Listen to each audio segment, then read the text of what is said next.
On most midwinter days in Alexandria Bay, the streets and docks are desolate. This North Country river town perched on the banks of the St. Lawrence is a popular summer tourist destination and a year-round home to people who are all small-town neighbors. Everybody knows everybody, and everybody's friends or family, and it doesn't have to be blood to be family. It's about getting back to your grassroots and who you are. The river has a very pacifying effect and calming effect on people's spirits. And in a town of just over 1,000, one is a very large number.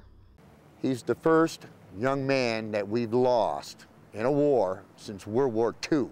In a town where numbers add up fast, one loss is a very great loss. I put him on that plane. I told him, said, "Don't be a hero." He says, "I'll be fine, Dad."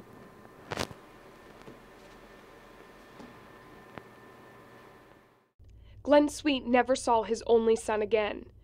That was the day after Christmas, and just over a month later, Army Private First Class Jack Sweet was killed on patrol in Iraq when a landmine destroyed his Humvee.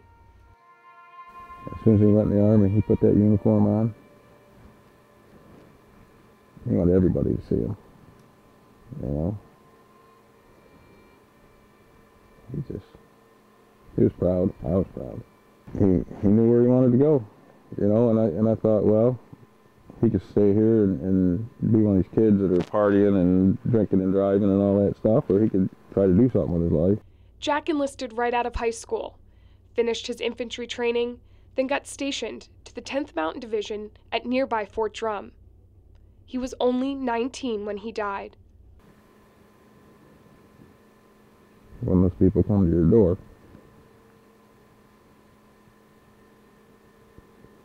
that's a feeling you don't want. Because you know what this is. Because you think the war is so far away and that, you know, oh, nobody I ever know will, you know, get killed in action. And then when it does happen, it's a shock. Yeah, it's like there really is a war going on over there. And during a frozen winter on Alexandria Bay, the death of Jack Sweet melted the hearts of an entire community, bringing to the surface a spirit that had been there all along. I remember we got the news. My principal called me, and then we had activated our phone chain to, you know, call all the teachers, and it was just kind of, you know, wow, you know, one of our own that went off was killed in action. So, on Alex Bay's normally quiet streets, You know, when they brought him home, the only people that weren't out on the streets were the people in the hospital on life support. And we had no idea that was going to happen.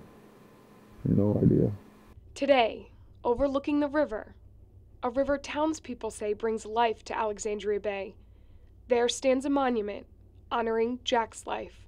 Made that boy promise he was going to be remembered.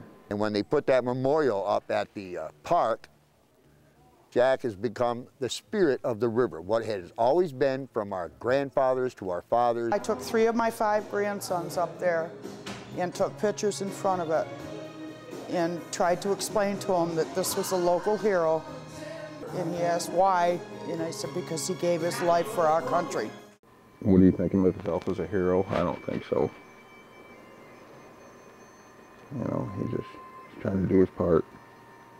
And with this month marking the 8th anniversary of America's latest war in Iraq, a father lives day to day with his loss. It's been 3 years, but it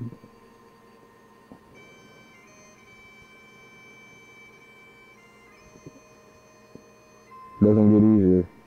Jack Sweet's life is memorialized along the rocky shores of the St. Lawrence River, a small-town boy who changed a small town's view of a war that once seemed worlds away.